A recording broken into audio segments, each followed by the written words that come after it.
ఓం ఐం హ్రీం శ్రీం శ్రీమాత్రే నమః. ఓం ఐం హ్రీం శ్రీం శ్రీమాత్రే నమః. ఓం ఐం హ్రీం శ్రీం శ్రీమాత్రే నమః.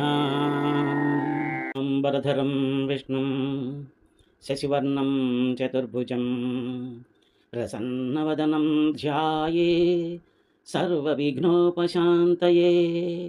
అగజా ఆనన పద్మార్కం గజాననమహర్నిశం అనేకదంతం భక్తానాం ఏకదంతముపాస్మహే ఏకదంతముపాస్మహే. తల్లి నిన్ను దలంచి పుస్తకము చేతన్ భూనితిన్ నీవు నాయులంబందున నిల్చి జృంభణముగా నుక్తుల్ సుశబ్దంబుల్ శోభిల్లం పల్కుము నాదు వాక్కునను సంప్రీతిన్ జగన్మోహిని పుల్లాబ్జాప్టి సరస్వతి భగవతి పూర్ణేందు బింబాననా. హ్రీంకారాసన గర్భితానలశిఖాం సౌక్లీం కళాం బిభ్రతీం సౌవర్ణాంబరధారిణీం వరసుధా దహుతాం త్రినేత్రోజ్వలాం వందే పుస్తకపాశమంకుశధరాం సద్భూషితాం ఉజ్వలాం త్వాం గౌరీం త్రిపురాం పరాత్పరకళాం శ్రీచక్రసంచారిణీం. గురుబ్రహ్మ గురుర్విష్ణు గురుర్దేవో మహేశ్వరః గురుసాక్షాత్ పరం బ్రహ్మ తస్మై శ్రీ గురవే నమః. జ్ఞానానందమయం దేవం నిర్మలస్ఫటికాకృతిం ఆధారం సర్వవిద్యానాం హయగ్రీవముపాస్మహే. గురవే సర్వలోకానాం భిషజే భవరోగిణాం నిధయే సర్వవిద్యానాం దక్షిణామూర్తయే నమః.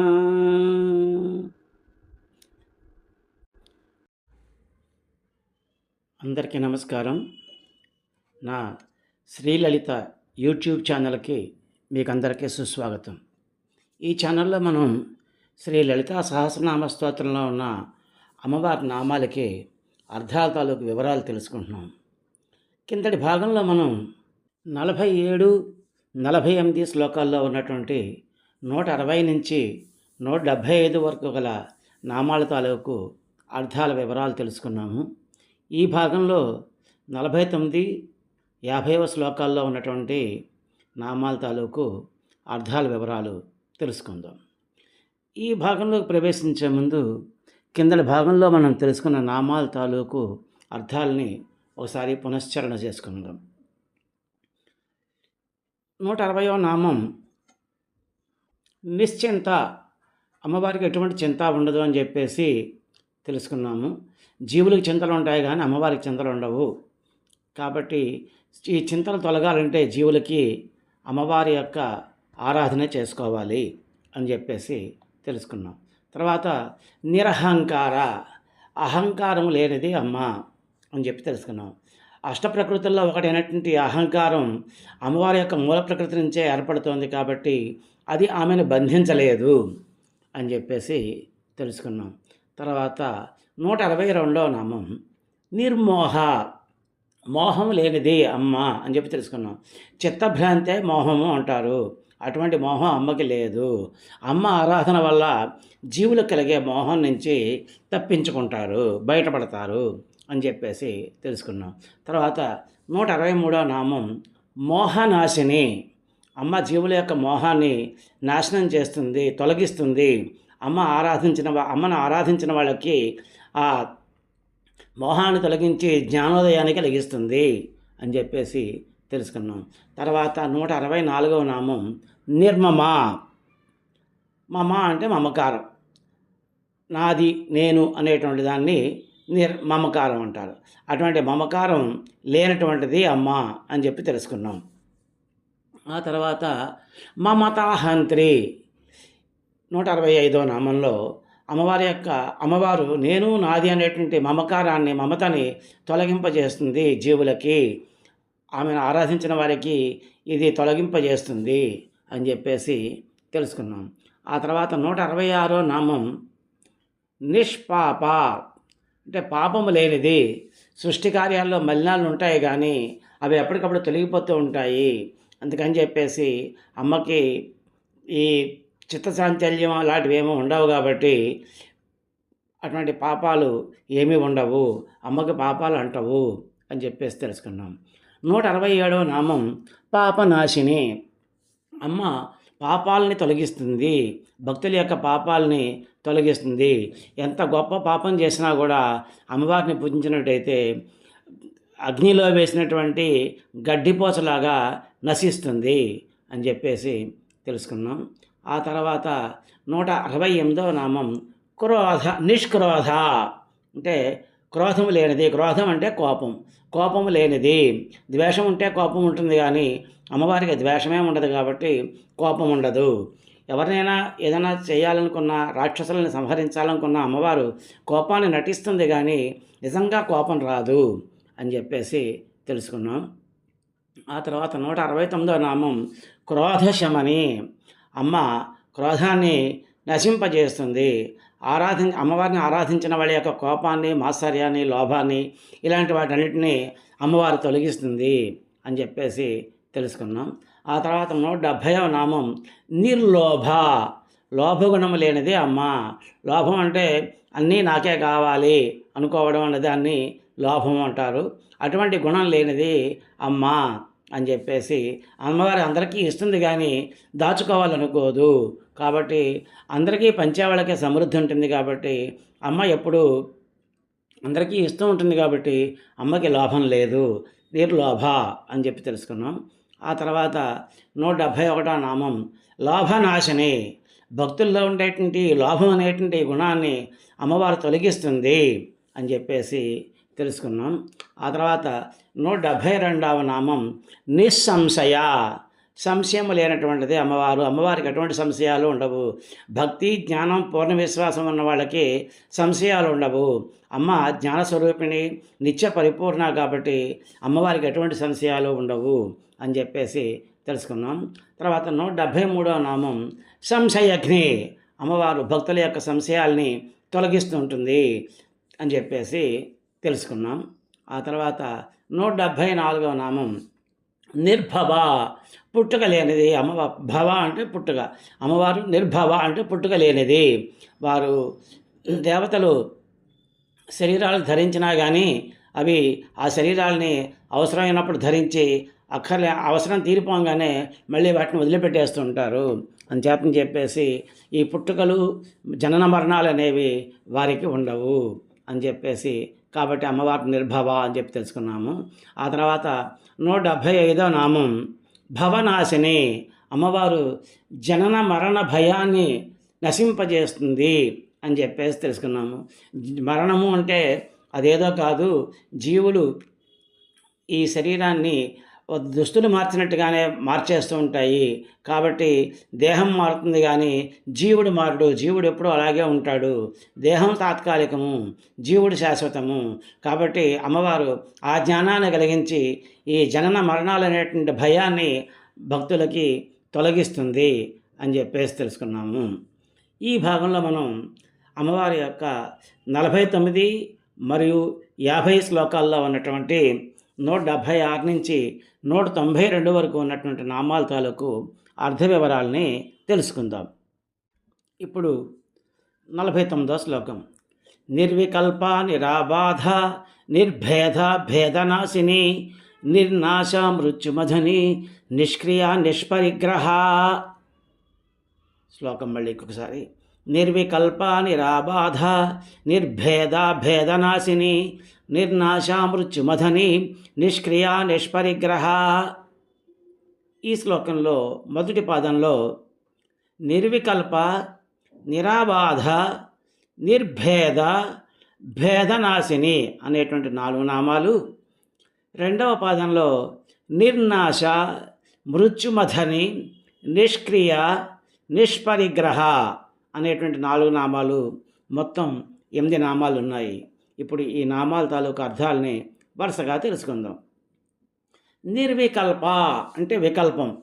వికల్పం అంటే అభిప్రాయం. అటువంటి అభిప్రాయం లేనటువంటిది అమ్మవారు. ఏదైనా ఉంటే దాని గురించి అభిప్రాయం ఉంటుంది కానీ, లేని దాని గురించి అభిప్రాయం ఉండదు. శ్రీరాముడు పట్టాభిషేకం సందర్భంలో లక్ష్మణుడు నవ్వితే ఆ నవ్వుని అందరూ పరిపరి విధాలుగా ఊహించుకున్నారు. అలాగే ఒక వస్తువు కానీ, సన్నివేశం కానీ చూసినప్పుడు ఆ చూసిన వాళ్ళు వాళ్ళ యొక్క సంస్కారాన్ని బట్టి ఆ చూడడం అనేది ఉంటుంది. ఒక్కొక్కళ్ళు ఒక్కొక్కలా గమనిస్తుంటారు. ఇప్పుడు వ్యతిరేక భావం ఉన్న వాళ్ళు, ఇప్పుడు ఒక గ్లాస్ ఉంది, ఆ గ్లాసులో నీళ్లు సగానికే ఉన్నాయనుకోండి, కొంతమంది అంటారు ఆ గ్లాసు సగం నిండి ఉంది అంటారు. ఇంకా కొంతమంది అంటారు ఆ గ్లాసు సగం ఖాళీగా ఉంది అంటారు. అంటే అది చూసే విధానాన్ని బట్టి ఉంటుంది. దీనివల్లే రాగాది షడ్భావాలు కలుగుతాయి. రాగము, ద్వేషము ఇలాంటివన్నీ.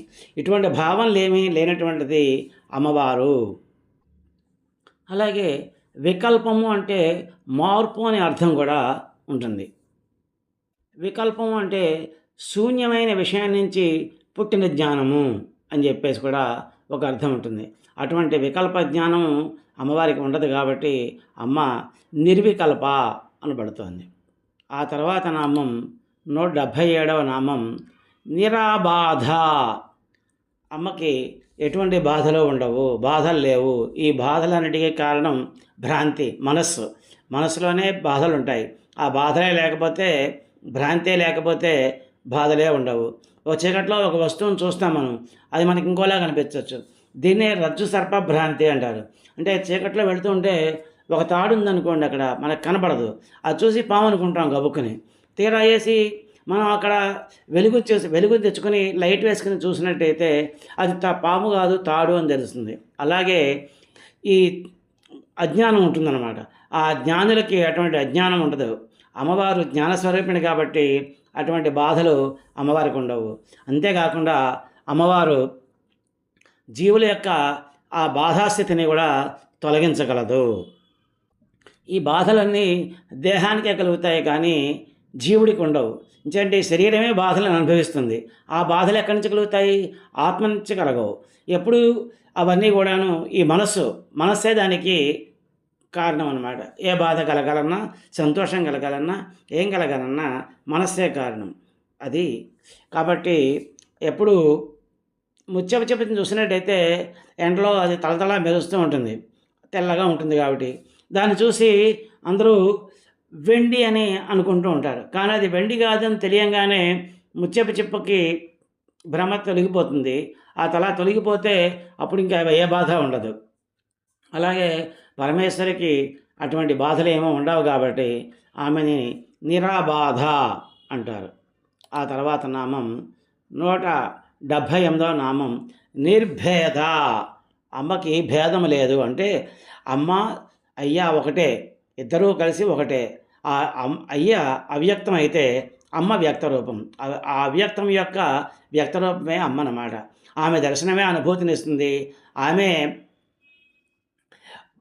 శివుణ్ణి శివజ్ఞానాన్ని ఆమె ప్రసాదించగలదు. అటు శివుడిది యోగ నిద్ర, జీవుడిది ముద్ర నిద్ర. శివుడు గుణాతీతుడు, జీవుడు త్రిగుణాత్మకుడు. అంటే 3 గుణాలు అతనికి ఉంటాయి, సత్వరజస్తమో గుణాలు. అలాగే అమ్మకి జ్ఞానులు అజ్ఞానులు అనేటువంటి భేదం ఏమో ఉండదు. ఎంచేదంటే అందరూ ఆమె యొక్క బిడ్డలే. అందరి ఉద్ధరణకి ఆమె తోడ్పడుతూ ఉంటుంది. కాబట్టి వారి యొక్క సంస్కారాలను బట్టి, వారు చేసే విధానాలను బట్టి వారికి అమ్మవారి యొక్క తోడ్పాటు అందుతూ ఉంటుంది. వాళ్ళ యొక్క భేదాలని తొలగిస్తూ ఉంటుంది. ఈ భేదాలు 3 రకాలు. ఒకటి సజాతీయ భేదము, ఇంకోటి విజాతీయ భేదము, మూడోది స్వగత భేదము అని చెప్పేసి. సజాతీయ భేదం అంటే తన తోటి జాతిలో ఉన్నటువంటి వాళ్ళతో కలిగేటువంటి భేదం, వాళ్ళతో కంపారిజన్, వాళ్ళతో పోల్చుకోవడం వల్ల వచ్చేటువంటి తేడాలన్నమాట. విజాతీయం అంటే మన జాతి కాకుండా వేరే జాతి వాళ్ళతో కూడా పోల్చుకున్నప్పుడు వచ్చేటువంటి కలిగేటువంటి భేదాలని విజాతీయ భేదము అంటారు. స్వగతము అంటే మన శరీరాల్లో పాదాల నుంచి శిరస్సు వరకు ఉన్నటువంటి అవయవాల్లో ఉన్న భేదం. మన చెయ్యే చూసుకోండి, ఈ 5 వేళ్ళు ఒకలా ఉండవు, ఒక్కొక్క వేలు ఒక్కొక్క సైజులో ఉంటుంది. అలాగా దీన్ని స్వగత భేదాలు అంటారు. ఎటువంటి భేదాలు లేనటువంటిది అమ్మవారు పరమేశ్వరి అమ్మవారు. ఏకమేవా ద్వితీయం బ్రహ్మ, ఏకమేవా అద్వితీయం బ్రహ్మ, ఏకమేవా ద్వితీయం బ్రహ్మ అంటే పరమేశ్వరుడు ఒక్కడే, ఇంకెవరూ లేరు అని చెప్పేసి చెప్పబడుతుంది. జీవాత్మ పరమాత్మ రెండూ ఒకటే. జీవుడి యొక్క దేహం చాలించిన తర్వాత ఆ జీవాత్మ పరమాత్మలో లీనమైపోతుంటుంది. సృష్టి జరగడానికి ముందు ఆ జీవాత్మ పరమాత్మలోనే ఉంటుంది. సృష్టి జరిగిన తర్వాత మళ్ళీ అది బయటకి వచ్చి ఒక దేహానికి ఆపాదింపబడుతుంటుంది. ఈ రకంగా ఇంకా రెండవ వారు ఎవరూ లేని అనేటువంటిది, ఎటువంటి భేదము లేనటువంటిది అమ్మవారు. కూర్మ పురాణంలో ఆమె ఇలా అన్నారు: నీవే ఆ పరాశక్తివి, అంతము లేని దానవు, పరమేష్ఠివి, అన్ని భేదాల నుంచి వదలబడిన దానవు, అన్ని భేదాలని తొలగించేదానవు అని చెప్పబడింది. అలాగే పరిమళి అనేటువంటి గ్రంథంలో ఒక బొమ్మను చూసి కొందరు ఏనుగు అంటే ఇంకొందరు ఎద్దు అని భావించినట్టే, ఒకే బ్రహ్మను చూసి కొందరు శివుడని కొందరు శక్తి అని భావిస్తూ ఉంటారు అని చెప్పేసి చెప్పబడింది. మానసోల్లాసము అనేటువంటి గ్రంథంలో శివుడు లేకుండా శక్తి లేదు, శక్తి లేకుండా శివుడు లేడు, ఆ ఇద్దరూ ఒకటే, పరమాత్మకి లింగభేదం లేదు అని చెప్పబడింది. కాబట్టి అమ్మవారు పరమేశ్వరి నిర్భేద అని చెప్పబడుతుంది. ఆ తర్వాత 179వ నామం భేదనాశిని. అమ్మవారు స్వపరభేదాలని తొలగింపజేస్తుంది. స్వపరభేదాలంటే ఏంటన్నమాట, నేను ఇతరులు అనేటువంటి భావాన్ని, స్వ అంటే నేను, పరం అంటే ఇతరులు, అటువంటి భావాల్ని అమ్మవారు తొలగిస్తుంటుంది. ఈ భేదాలు లేని వాళ్ళని జ్ఞానులు అంటారు. అదే తత్వము, అదే సత్యము అని ఉండుట అనే స్థితి అందరికీ ఒకటే. సత్యము చైతన్యము ఆధారంగా ఈ సృష్టి, జీవులు, ఈ సృష్టిలో ఉన్నటువంటి వస్తువులు ఇవన్నీ ఏర్పడుతూ ఉంటాయి. ఈ సత్యము చైతన్యం అనేటువంటి ఏవైతే ఉన్నాయో అవి ఈ 3 గుణాలకి అతీతంగా ఉంటాయి. అమ్మవారిని ఆరాధించినట్టయితే కనుక ఆ భేదబుద్ధి తొలగి బంధాల నుంచి జీవులు బయటపడతారు అని చెప్పేసి చెప్పబడుతోంది. భేదం అంటే భక్తిలో కూడాను భేదాలు ఉన్నాయి. ద్వైత భావన, అద్వైత భావన. ద్వైత భావన అంటే జీవాత్మ వేరు, పరమాత్మ వేరు అనేటువంటి భావన, భక్తుడు వేరు, భగవంతుడు వేరు అనేటువంటి భావన దీన్ని. అయితే అద్వైత భావన అంటే జీవాత్మ పరమాత్మ ఒకటే. జీవాత్మ ఏదైతే ఉందో అది పరమాత్మ యొక్క స్వరూపమే. అది బయటకు వచ్చి శరీరంలో ఉంటుంది. ఆ తర్వాత ఆ శరీరం వెళ్ళిపోగానే ఆ జీవాత్మ మళ్ళీ పరమాత్మలోకి చేరిపోతూ ఉంటుంది అని చెప్పేసి చెప్పబడుతుంది. ఈ బృహదారణ్యకోపనిషత్తులో ఇలా ఒక కథ చెప్పాడంత. ఆ కథ ఏమిటో ఎవరికి చెప్పారు. దానిలో ఏంటంటే శరీరమే ఆత్మ అనుకుని వెళ్ళిపోతాడు రాక్షసరాజు అయినటువంటి విరోచనుడు. అది చూసి బ్రహ్మదేవుడు చాలా పొరపాటు జరిగిపోతుంది, ఈ శరీరమే నేను అని ఎవరైతే అనుకుంటారో వారు పత్నానికి చాలా దగ్గరగా ఉన్నారు అనుకుంటాడు.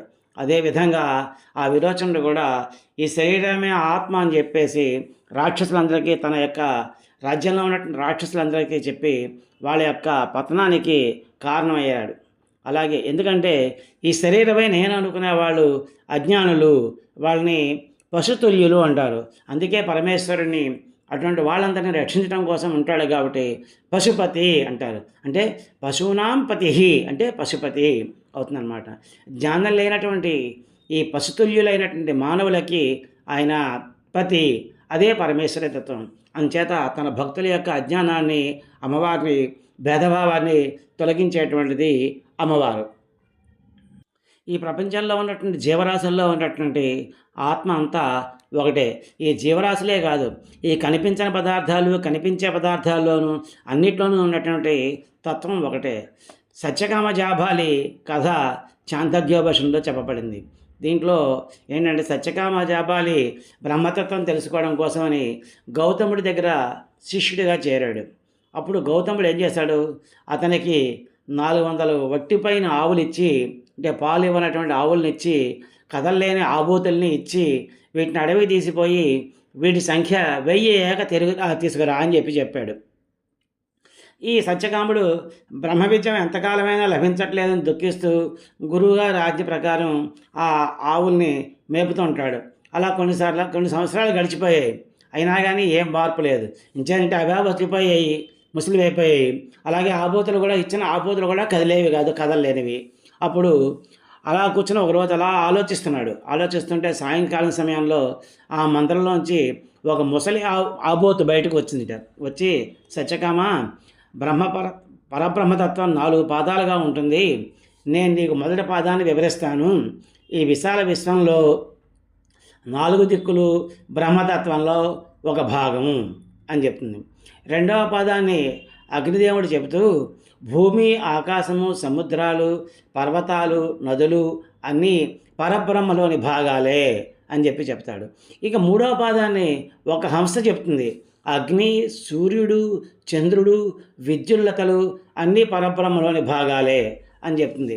ఇంకా 4వ భాగాన్ని నీటి పక్షి చెబుతూ ప్రాణం బ్రహ్మ, దృష్టి బ్రహ్మ, శ్రవణం బ్రహ్మ, మనస్సు బ్రహ్మ అంటుంది. అలాగే ఉపకోశలుడికి ఆశ్రమంలోని అగ్నులు పరబ్రహ్మతత్వాన్ని ఉపదేశిస్తూ ప్రాణమే బ్రహ్మ, ఆకాశమే బ్రహ్మ, ఆనందమే బ్రహ్మ, సూర్యునిలో ఉన్న బ్రహ్మతత్వం, నాలో ఉన్న బ్రహ్మతత్వం ఒకటే. ఆకాశంలోని మెరుపులో ఏ తత్వం అయితే ఉందో నాలో కూడా అదే ఉంది. అదే చరాచర జగత్తంతా వ్యాపించి ఉంటుంది అని చెప్తుంది. అంటే దీన్ని బట్టి ఏంటన్నమాట, ఈ చరాచర జగత్తులో ఉన్నటువంటి నేల, నింగి, నిప్పు, నీరు, కొండలు, కోనలు, జీవరాశి అంతా కూడా పరబ్రహ్మ స్వరూపమే. పరబ్రహ్మ స్వరూపం కానిది ఏది అసలు లేనే లేదు. కాబట్టి ఇటువంటి భేదభావాన్ని తొలగించి అంతా పరమాత్మే అని చెప్పేది ఆ పరమేశ్వరి. అందుకే ఆమెని భేదనాశిని అన్నారు. ఆ తర్వాత నామం నిర్నాశ. 180వ నామం నిర్నాశ. అంటే అమ్మవారికి నాశనము లేదు. అంత్యారంభ్యాలు సృష్టికే ఉంటాయంటే పుట్టుక, జన్మ మరణాలు అన్నమాట. ఈ సృష్టికి ఆధారమైన సత్యానికి, చైతన్యానికి అటువంటివి ఏమి ఉండవు. మనము శాశ్వతము, అదే జీవాత్మ శాశ్వతము. దేహం నశించినా కూడా జీవాత్మ ఉంటుంది. అలాగే ప్రకృతి, పురుషులు కూడాను శాశ్వతలు. సత్యం, జ్ఞానం, అనంతం బ్రహ్మ అనేటువంటిది శృతి. ఇది జీవునికి, దేవునికి కూడా వర్తిస్తుంది. అంటే ఏంటన్నమాట, సత్యము, జ్ఞానము అయినటువంటిది పరబ్రహ్మ అని అర్థం. ఈ కళ్ళకు కనిపించే వాటికే నాశనం ఉంటుంది, కానీ కనిపించిన వాటికి నాశనం ఉండదు. పుట్టిన ప్రతి ప్రాణి కానీ, వస్తువు కానీ, ఏదైనా కానీ వచ్చింది అంటే అది పోవలసిందే. పరమాత్మ ఒక్కడే అలాగా నాశనం లేనివాడు. పరమాత్మ ఒకటే నాశనం లేనిది. అమ్మవారు అలాగనమాట. అమ్మవారు పరమాత్మ స్వరూపిణి. భాగవతంలో గజేంద్రుడు పరమేశ్వరుని ప్రార్థిస్తూ ఆది మధ్యాంతములు లేక అలరువాడా అని చెప్తాడనమాట. ఈ ప్రళయకాలంలో ఈ ప్రళయం వచ్చినప్పుడు ఏం జరుగుతుందంటే భూమి నీటిలో మునిగిపోతుంది. ఈ నీరు నిప్పులో మునిగిపోతుంది. నిప్పు గాలిలో మునిగిపోతుంది. గాలి ఆకాశంలో మునిగిపోతుంది. ఈ ఆకాశం అనేది మాయలో లీనమైపోతుంది. ఇలాగా ఈ కర్మక్షయం కానటువంటి జీవులంతా కూడాను వాటి కర్మని మూటగట్టుకుని ఈ మాయలో లీనమైపోతూ ఉంటాయి. అప్పుడు ఈ మాయ పరబ్రహ్మతత్వంలో లీనమైపోతుంటుంది. అప్పుడు ఉండేది పరబ్రహ్మ ఒకటే, ఇంకా జగత్తులో ఏమీ ఉండదు, అంతా బ్రహ్మమయం. మళ్ళీ ఎప్పుడైతే సృష్టి చేయాలనుకుంటున్నారో అప్పుడే పరబ్రహ్మతత్వం నుంచి ఇవన్నీ కొంత శక్తి బయటకు వచ్చి ఇవన్నీ మళ్ళీ జన్మించడం జరుగుతుంది. చరాచర జగత్ అంతా మళ్ళీ ఏర్పడుతుంటుంది అమ్మవారి ద్వారాను. కాబట్టి అమ్మవారు నిర్నాశ అని చెప్పబడుతోంది. తర్వాత 181వ నామం మృత్యుమథని. మృత్యుమథని అంటే అమ్మవారు భక్తుల యొక్క మృత్యువుని నాశనం చేస్తుంది. అంటే ఏంటన్నమాట, నేను మరణిస్తున్నాను అనేటువంటి అజ్ఞానపూరితమైనటువంటి ఏదైతే భావన ఉందో ఆ భావాన్ని తొలగిస్తుంది. ఎదురుగానే చెప్పినట్టుగానే ఈ జీవుడికి ఈ దేహాలు వదలడం, దుస్తులు మార్చడం లాంటిది. అది మరణం కాదు. జీవాత్మ ఎప్పటికీ ఉంటుంది. ఈ దేహమే నశింపబడుతూ ఉంటుంది. అట్టి జ్ఞానాన్ని అమ్మవారు అందరికీ అందిస్తూ ఉంటుంది, జీవులకు అందిస్తూ ఉంటుంది. ఈ పూర్వజన్మ ఫలాల్ని అనుభవించడం కోసం ఈ జీవి ఈ లోకంలో మళ్ళీ జన్మిస్తాడు. జన్మించి అవి అనుభవిస్తూ ఉంటాడు, మళ్ళీ కొత్త కర్మలు చేస్తూ ఉంటాడు, మళ్ళీ మరణిస్తూ ఉంటాడు. మరణించిన తర్వాత మళ్ళీ కొత్త కర్మ తాను చేసినటువంటి ఆ దానిలో చేసినటువంటి కర్మలతోటి స్వర్గ సుఖాలు నరక బాధలు అనుభవించి మిగిలిన కర్మశేషాన్ని అనుభవించడానికి మళ్ళీ ఇంకో జన్మ ఎత్తుతూ ఉంటాడు. ఇలాగే అన్నమాట, జనన మరణ చక్రం అంటారు. ఇలా నడుస్తూనే ఉంటుంది అది. ఎవరైతే ఈ పరబ్రహ్మ స్వరూపాన్ని, తనలో ఉన్నదంతా పరబ్రహ్మ స్వరూపమే అని, ఈ జగత్తులో ఉన్నదంతా కూడా పరబ్రహ్మ స్వరూపం అని ఎవరైతే తెలుసుకోగలుగుతారో వాళ్ళు కూడా పరబ్రహ్మ స్వరూపులే అవుతారు. బ్రహ్మవిద్ బ్రహ్మ ఇవ భాతి అంటుంది, భవతి అంటుంది బృహదారణ్యకోపనిషత్తు. వారికి కూడా చావు పుట్టుకలు ఉండవు. పుట్టుకంటూ ఉంటేనే చావు ఉంటుంది. పుట్టుక ఉండాలంటే కర్మలు చేయాలి. కర్మలు చేయని వారికి ఎటువంటి పుట్టుకలు ఉండవు. జన్మరాహిత్యం కలుగుతుంది, ఇంకా జన్మ అంటూ ఉండదు. ఈ విధంగా భక్తులకి మోక్షాన్ని ప్రసాదించి వాళ్ళకి మృత్యువు లేకుండా చేసేది ఆ పరమేశ్వరి. అందుకే ఆమెని మృత్యుమథని అన్నారు. మళ్ళీ ఒకసారి జన్మ అంటూ లేకపోయినట్టయితే ఇంకా వెళ్ళిపోయినప్పుడు ఏమవుతారు? మోక్షాన్ని పొందుతారు. కాబట్టి ఇంకా వాళ్ళకి మళ్ళీ పుట్టుక అనేది ఉండదు. కాబట్టి ఇంక మళ్ళీ మృత్యు అనే క్వశ్చనే లేదు ఇప్పుడు. కాబట్టి వాళ్ళని అమ్మవారిని మృత్యుమథని అంటారు. ఆ తర్వాత నామం 182వ నామం నిష్క్రియ. అంటే క్రియ అంటే పని. అమ్మవారికి ఎటువంటి పనులు లేవు. ఆమెకి క్రియ అంటే కర్తవ్యం అని కూడా చెప్పుకోవచ్చు. అమ్మవారికి ఎటువంటి కర్తవ్యాలు లేవు. ఇది చెయ్యాలి, ఇది చేయకూడదు అని లేదు. ఏదైనా చేస్తుంటే దానికి ప్రత్యేకించి ఒక కారణము లేదు. అలానే నేనే చేస్తున్నాను అనేటువంటి కర్తృత్వం కూడా లేదు. అంటే కర్తృత్వ భావన అంటే ఇది నేనే చేస్తున్నాను, దీనికి కర్త నేనే అనేటువంటి భావం కూడా లేదు. మంచి గంధం ఉన్న చోటే సువాసనలు వస్తుంటాయి, కానీ ఆ సువాసన వ్యాపింపజేసే కార్యక్రమం ఆ గంధాన్ని కాదు, ఎందుకంటే అది గాలిది. అలాగే అమ్మవారికి కూడాను ఎటువంటి క్రియలు లేవు. అమ్మ నిష్క్రియ. ఈ క్రియలు అనేవి మనం ఎలా చేస్తాం? మన యొక్క అవయవాలతో చేస్తూ ఉంటాం. అసలు శరీరమే లేని వారికి ఇంకా అవయవాలే ఉండవు. కాబట్టి అవయవాలే లేకపోతే క్రియలే లేవు. అమ్మవారికి ఒక ఆకారం అంటూ లేదు. కాబట్టి ఆమెకి ఈ క్రియలేవి ఉండవు. అందరికీ అన్నీ ఇచ్చేది ఆ పరమేశ్వరే. అన్నీ ఆమె దగ్గరే ఉన్నాయి. కాబట్టి ఆమె కొత్తగా సంపాదించుకోవాల్సింది ఏమీ లేదు. అన్నింటికీ ఆమె కారణము. ఆమె దేన్ని వదిలించుకోవాల్సిన అవసరం లేదు. అందుకే ఆమెని నిష్క్రియ అన్నారు.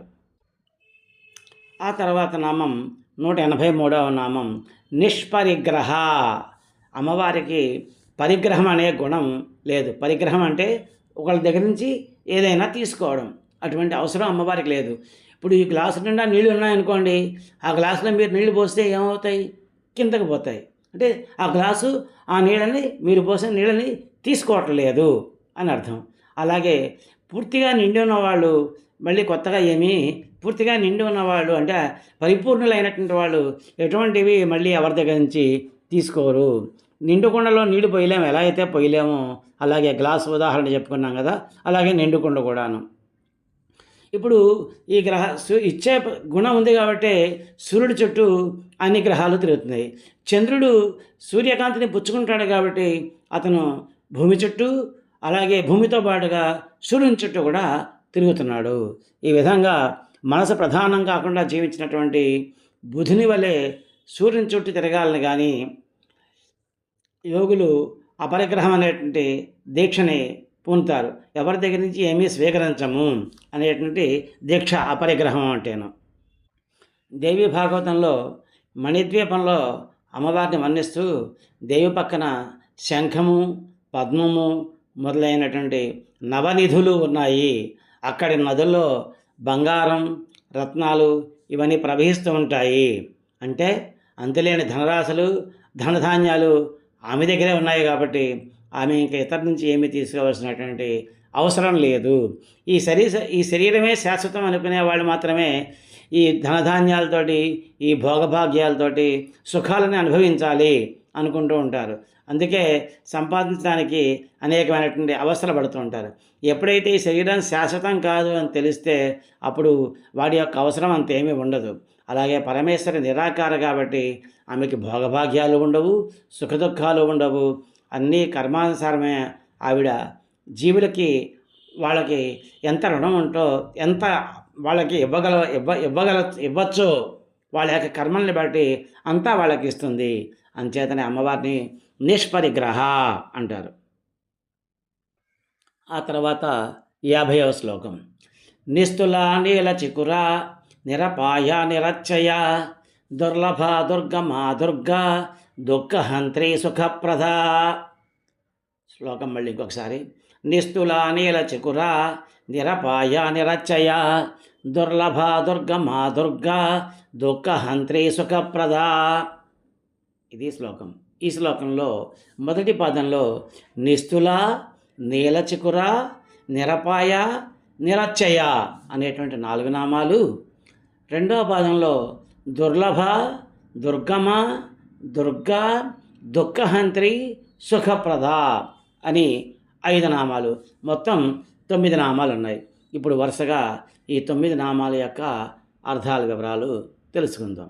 ఆ తర్వాత నామం 184వ నామం నిస్తుల. అంటే తులం అంటే తోచడం అన్నమాట. తోచడానికి ఏదైనా సాటి ఉన్నదంటే, ఇప్పుడు ఒక వస్తువు ఏదైనా తోచాలనుకోండి, ఏం చేస్తాము? ఇటుపక్క 1 కిలో రాయేస్తారు, ఇటుపక్క ఇదేస్తారు. కొంతమంది వాళ్ళ తులాభారం ఇస్తుంటారు. ఒక పక్క వాళ్ళు కూర్చుంటే ఇంకో వస్తువుని త్రాసులో వేసి అవతల పక్క చూస్తుంటారు. అమ్మ నిస్తుల అంటే సాటి లేనిది. ఆమెను ఇంకెవరు దేంతోటి పోల్చలేము, దేంతోటి కొలవలేము. అమ్మవారిని ఎవరికి అమ్మవారితో పాటు అమ్మవారికి ఎవరు సాటి రారు కాబట్టి ఆమె నిస్తుల. ఏదైనా తెలుసున్న వాళ్ళ గురించి ఇద్దరిని పోల్చి ఎవరు ఎక్కువ ఎవరు తక్కువ అని చెప్పచ్చు. కానీ ఎరుకలో లేని వాళ్ళ విషయం గురించి అసలు ఏమీ చెప్పలేము. అలాగే సృష్టిలో జీవులందరికీ కూడాను ఆ ఎరుక ఆ అమ్మే. తనకున్న ఐశ్వర్యంతో సత్యభామ శ్రీకృష్ణుడిని తూచి తను సొంతం చేసుకుందామని ప్రయత్నం చేసి అపహాస్యానికి గురైంది కృష్ణ తులాభారంలో. అలాగే పరమభక్తికి పరమ ప్రేమకి లోబడేటట్టుగా రుక్మిణి యొక్క ప్రార్థనను మన్నించి తులసి దళంతో సమానంగా సరితూగాడు శ్రీకృష్ణ పరమాత్మ. తుల అంటే ఉపమానం అనే అర్థం కూడా ఉన్నది. ఉపమానం, ఎటువంటి ఉపమానము లేదు. అమ్మవారికి పోల్చడానికి వేరే ఇంకేమీ లేవు. అమ్మవారు అంటే అమ్మవారే అంతే. అలాగే తనతో సమానమైన ఇతర వస్తువులు ఏవీ లేవు అని చెప్పేసి మనం తెలుసుకున్నాం కదా. కాబట్టి అమ్మవారిని నిస్తుల అంటారు. ఆ తర్వాత నామం 185వ నామం నీలచికుర. అంటే నీలమైనటువంటి శిరోజాలు కలది. అంటే నల్లని జుట్టు ఉంది అన్నమాట. నలుపు నీలం అవడంతో అదే నల్లగా గోచరిస్తూ ఉంటుంది. అమ్మ యొక్క స్త్రీల యొక్క శిరోజాలు సర్వోత్కృష్టాలు, చాలా గొప్పవి. వాటిని జుట్టుపట్టి లాగినవాడు ఆ దుశ్శాసనుడు నాశనం అయిపోయాడు భారతంలోను. నీలాశ్చికురాహ కుంతలాహ యస్యాహ సా. అంటే నీలమైన వెంట్రుకలు కలిగినటువంటిది అమ్మవారు. చికురాలు అంటే ముంగురులు, జుట్టు. సాముద్రిక శాస్త్రంలో తల వెంట్రుకల్ని సౌందర్యకారకాలుగా చెప్తారనమాట. అలాగే మానవుడి యొక్క యవ్వనాన్ని సూచించేటువంటిది ఈ నలుపుదనమైనటువంటి జుట్టు. అంటే ఎప్పటికీ కూడా నిత్యా షోడశికా రూప, ఎప్పుడూ 16 సంవత్సరాల వయసుతో ఉన్నట్టుగానే అమ్మవారు ఉంటుంది. సదా షోడశవర్షీయాం అంటారు కూడాను. కాబట్టి అటువంటి వాళ్ళకి తల వెంట్రుకలు ఎప్పుడు నల్లగానే ఉంటాయి. తల వెంట్రుకలు తెల్లగా అవుతున్నాయి అంటే అది ముసలితనానికి గుర్తు అని చెప్పేసి చెప్పబడుతోంది. కాబట్టి అమ్మవారు నీలచికుర. ఆ తర్వాత 186వ నామం నిరపాయ. అపాయము లేనటువంటిది. అమ్మకి ఎటువంటి అపాయాలు లేవు. అన్నీ అమ్మవారి దగ్గరే ఉన్నాయి కాబట్టి అమ్మవారికి అపాయం వచ్చే అవకాశమే లేదు. అపాయాలు 2 రకాలు. ఒకటి లోపల ఉండే అపాయాలు, రెండోది బయటకు ఉండే అపాయాలు. ఈ రాక్షసులు అనేవాళ్ళు బయట లోకాలన్నింటినీ జయిస్తారు, కానీ లోపల ఉన్నటువంటి అరిషడ్ వర్గాల్ని జయించకపోవడం వల్ల వాళ్ళు అపాయం పాలవుతూ ఉంటారు. అలాగే అంతరంగ విజయమే అంటే లోపల ఉండేటువంటి విజయమే సరైన విజయం, నిజమైన విజయము. బహిరంగ విజయం నిజమైన విజయం కాదని, అంతరంగ విజయం ద్వారా నిరపాయ స్థితిని పొందవచ్చు అనేది అమ్మవారి యొక్క సందేశం. కాబట్టి అమ్మవారు నిరపాయ. ఈ అపాయం అనేది అనేక రకాలుగా ఉంటుంది. విద్యాపాయము, ధనాపాయము, ఆరోగ్యాపాయము, ప్రాణాపాయము. అంటే విద్య లేకపోవడం వల్ల అపాయము, ధనం లేకపోవడం వల్ల అపాయము, ఆరోగ్యం పాడవడం వల్ల అపాయము, ప్రాణం పోతుందేమో అని భయంతో కలిగేటువంటి అపాయం, ప్రాణానికి కలిగే అపాయం. ఇలా అపాయాలన్నీ కూడాను ఎవరికైతే దేహం ఉంటుందో వాళ్ళకే ఉంటాయి కానీ మిగతా వాళ్ళకి ఉండవు. పూర్వజన్మ కర్మఫలాన్ని బట్టి ఈ దేహము, ఇంద్రియాలు ఏర్పడుతూ ఉంటాయి. అమ్మవారికి అసలు జన్మే లేదు, కర్మ అంతకన్నా లేదు. కాబట్టి వారికి శరీరం ఉండదు, శరీరం లేకపోతే అపాయం ఉండదు. కాబట్టి అమ్మవారికి ఎటువంటి అపాయం లేదు కాబట్టి అమ్మవారిని నిరపాయ అంటారు. ఆ తర్వాత నామం 187వ నామం నిరచ్చయ. అంటే అతిక్రమించిన తత్వం కలిగినటువంటిది అమ్మవారు. అతిక్రమణ వల్ల అపాయం కలుగుతూ ఉంటుంది. అతిక్రమణ అంటే అవతల విషయాల్లోకి, అనవసర విషయాల్లోకి తలకాయ దూర్చేసి తను చేయాల్సిన పనులు మర్చిపోతూ ఇతరులకి ఇబ్బంది కలిగించడం, దీన్ని అతిక్రమణం అంటారు. ఈ జీవితం ఏదైతే ఉందో అది కర్తవ్య నిర్వహణ కోసమే అని తెలిసి దాన్ని నిర్వహించడం కోసమే భావము, భాష, చేత ఇలాంటివన్నీ ఉన్నాయి అని చెప్పి తెలుసుకోవాలి. కర్తవ్య నిర్వహణ, ఇతర సమయాల్లో మౌనం, చేయవలసిన పనులు చేస్తూ ఉండడం, తర్వాత సమయాల్లో మౌనంగా ఉండడం, ఇదే భక్తుల యొక్క కర్తవ్యం. ఈ మననం వల్ల మౌనం ఏర్పడుతుంది. మననం వల్లనే ఈ అతిక్రమణ లేకపోవడం అనేది సాధ్యమవుతుంది. అత్యయం అంటే అతిక్రమించడం కానీ, లేకపోవడం కానీ, ముగిసిపోవడం కానీ, నాశనం కానీ, అపాయం కానీ, శిక్ష కానీ, దండము అని అర్థం చెప్తోంది సూర్యరాయాంతర నిఘంటువు. ఈ అత్యయాలు ఏవీ లేనటువంటిది పరమేశ్వరి అమ్మవారు. ఆమె సర్వవ్యాపి, అంతటా తానే ఉంది. కాబట్టి ఆమెను అతిక్రమించడానికి ఎవరికీ అవకాశం లేదు. ఈ సృష్టిలో ఉన్నవన్నిటినీ కూడా ఉత్పత్తికి కారణం ఆ పరమేశ్వరే. ఆమెని ఆజ్ఞని అతిక్రమించగల వాళ్ళు ఎవరు ఉండరు. కాబట్టి అమ్మవారు నిరచ్చయ అని చెప్పబడుతోంది. ఆ తర్వాత నామం 188వ నామం దుర్లభ. అంటే లభింప శక్యము కానిది. లభించడం అంటే ఏంటన్నమాట, దర్శనం కానీ, స్పర్శ కానీ, సంభాషణాదివి కానీ ఇవి ఎటువంటి సాధన చేతను సాధ్యపడదు. ఎంత సాధన చేసినా అమ్మవారి యొక్క అనుగ్రహం లేకపోతే వీటిని ఎవ్వరూ పొందలేరు. ఆల్చిప్ప ఉంటుంది, అది ఇలా తెరుచుకుని ఉంటుంది. నీరు స్వాతి సమయంలో ఆ ఆల్చిప్పలో నీరు పడితే తప్ప ఆల్చిప్ప దానిలో ముత్యం అవుతుంది. కానీ ఆ నీరు పడుతుందా పడదా అన్నది, ఆ చినుకు అన్నది దానిలో పడుతుందా పడదా అన్నది ఆల్చిప్ప యొక్క వశంలో లేదు. అలాగే సాత్విక సాధనే భక్తులు చేయాల్సిన పని. అది సిద్ధిస్తుందా లేదా అన్నది వాళ్ళ చేతుల్లో లేదు. సిద్ధించే వరకు సాధన చేస్తూ ఉండే అమ్మ అనుగ్రహం ఉంటేనే అటువంటి ప్రాప్తం కలుగుతూ ఉంటుంది. ఎవరికి ఎప్పుడు ఏది ఇవ్వాలో, ఏది ఇవ్వకూడదో అది అంతా అమ్మవారి యొక్క అధీనంలో ఉంటుంది. ఆమె అనుగ్రహం ఎవరికి తెలుసుకోవడం చాలా కష్టం. ఎవరూ తెలుసుకోలేరు. కాబట్టి అమ్మ దుర్లభ. యోగులకు కూడా సాధ్యం కానిది, అసాధ్యురాలు, అవాంగ్మానస గోచరమైనటువంటిది. అంటే వాక్కుతోటి కానీ, మనస్చేత కానీ, మరి ఏ ఇతర ఇంద్రియాల చేత కూడాను అమ్మవారు గోచరించదు, తెలియదు, గుర్తుపట్టలేరు. పరబ్రహ్మ రూపాన్ని మాటల రూపంగా మనం తెలుసుకోలేము, చెవుల ద్వారా వినలేము, కంటి ద్వారా చూడలేము, మనస్తోటి గుర్తించలేము. అందుచేతనే ఆ పరమేశ్వరిని దుర్లభ అన్నారు. ఆ తర్వాత నామం దుర్గమ. గమం అంటే గమనం అంటే దాటడం, లేకపోతే కోట. దుర్గమ అంటే దాటట సఖ్యం కానిది, అంటే భేదింపలేనిది. కోటను దాటిపోవాలంటే కష్టం కదా, దాటిపోలేనిది అర్థం. గమం అంటే సాగడం, అలా సాగిపోకుండా ఉండడానికి సాగిపోవడానికి వీలు లేనటువంటిది. అమ్మ సంకల్పం లేకుండా ఏ జీవి కూడా కదలలేదు, ఏ పని చేయలేదు. అవరోధాలన్నిటికీ కూడాను దుర్గ యొక్క అమ్మవారి యొక్క అనుగ్రహం లేకపోవడం కారణం. అందుకే దుర్గాం దేవీం శరణమహం ప్రపద్యే అని దుర్గా సూక్తంలో అమ్మవారిని శరణు వేడమని చెప్పేసి చెప్తోంది దుర్గా సూక్తం. కాబట్టి అలా చేసి అమ్మవారి యొక్క భక్తి ప్రపత్తులతో ఆరాధించి దుర్గమమైన విషయాలు కూడాను అమ్మవారు సుగమం చేస్తుంది. సుగమమే కాకుండాను అవి శోభాయమానం అవుతాయి, కీర్తిమంతం కూడా అవుతాయి. దుర్గమ్మ అంటే పొందసఖ్యం కానిది అని కూడా ఒక అర్థం తీసుకోవచ్చు. అమ్మవారి యొక్క దర్శనం సాయుధ్యం చాలా పొందడానికి వీలు కానిటువంటివి.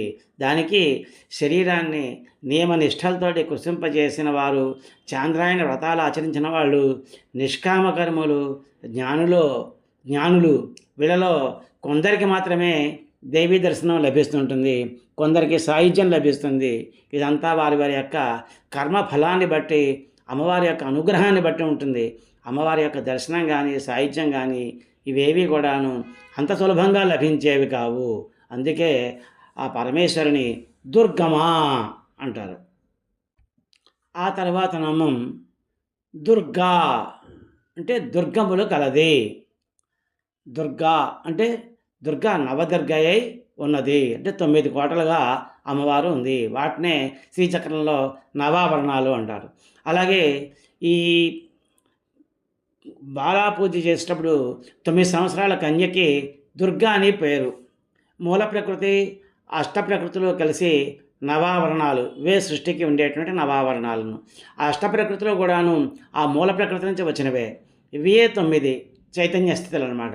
వీటినే 9 అవస్థలుగా మనం తెలుసుకోవాలి. ఇవన్నీ మాయ ద్వారా ఏర్పడబడ్డాయి.